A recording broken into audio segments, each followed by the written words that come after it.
bago ka lang sa channel ko, please do subscribe. Click the bell button below para ma-notify ka sa mga bagong uploaded videos ko.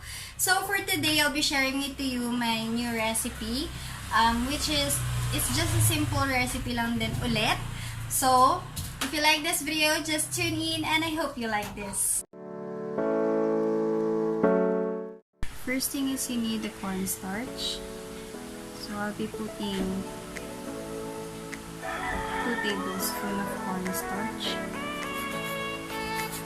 You have to strain it para at least walang masamang buo-buo.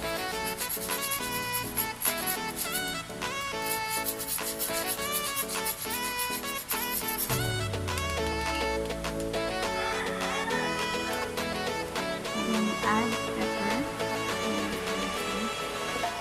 salt, and then garlic powder. So, tansyahin nyo lang kung gaano kadami kasi medyo malasa ito. So, please mix.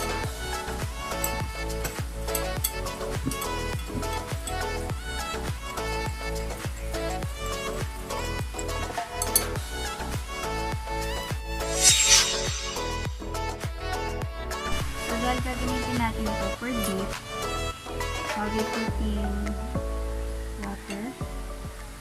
So, tansyahin nyo lang din kung gaano kadaming water yung gagamitin nyo.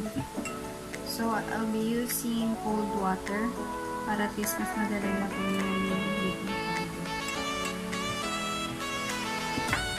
So, I think this is much enough. Mix.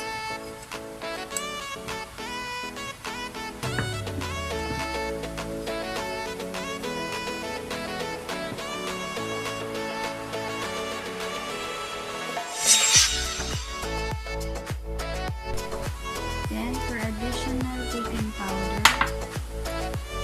I'll just strain it.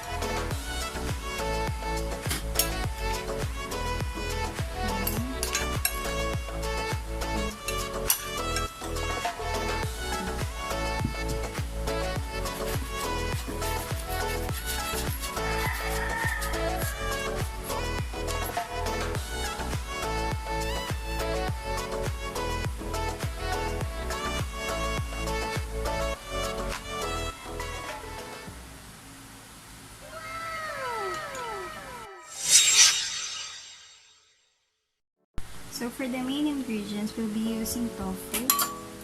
Half it into 2.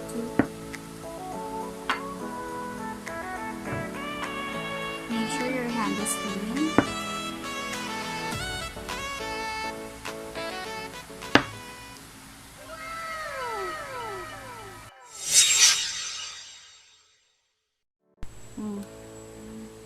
Put the oil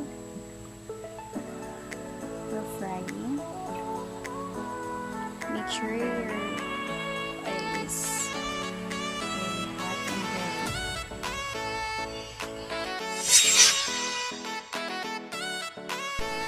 So next, let's put the tofu, the mixing.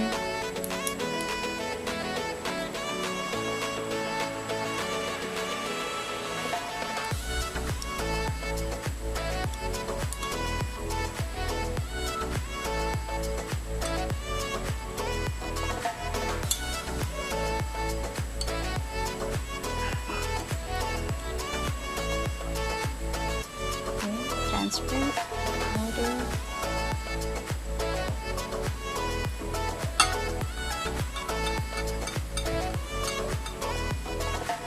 Once oil is ready, let's start frying.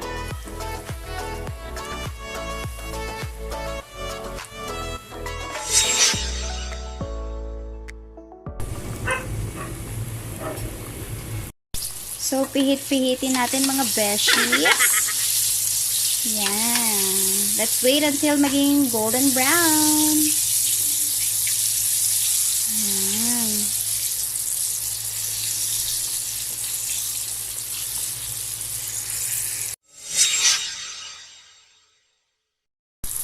So, malapit na siya, bes. Yan. Pihit-pihitin lang natin para maging pantay po ang pagkakaluto. Ayan.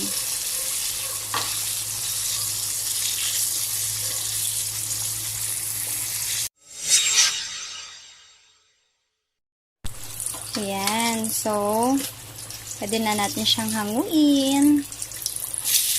Dahil mukhang papunta na siya sa pagkasunog. Charing lang.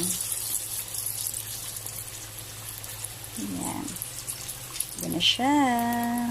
Start na.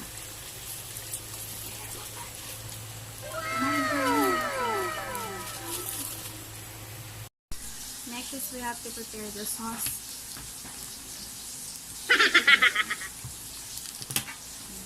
Prepare garlic. Pitin muna din. Chop.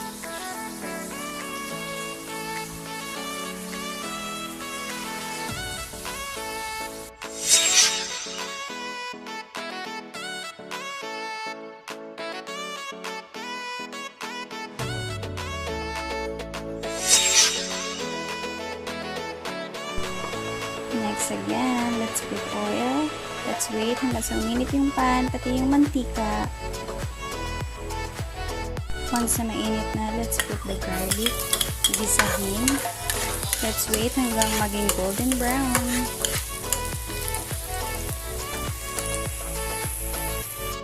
Once look like this, let's start to put the oyster sauce.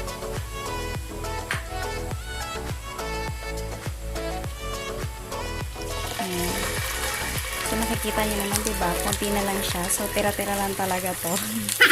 At ginagawa lang natin siya at gamitin sa ating bagong recipe. And then, let's add soy sauce. Tansyahin nyo lang kung gaano kadami. Yan. Then, mix up. Hinaan nyo lang yung apoy, syempre. Then, add sugar. Para may konting tamis.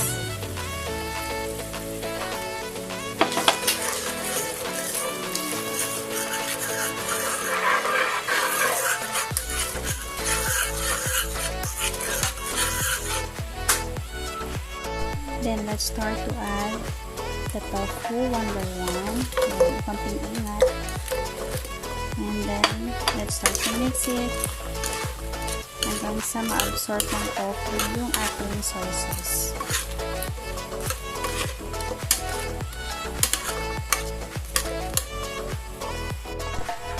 Once look like this, pwede na natin siyang hanguin.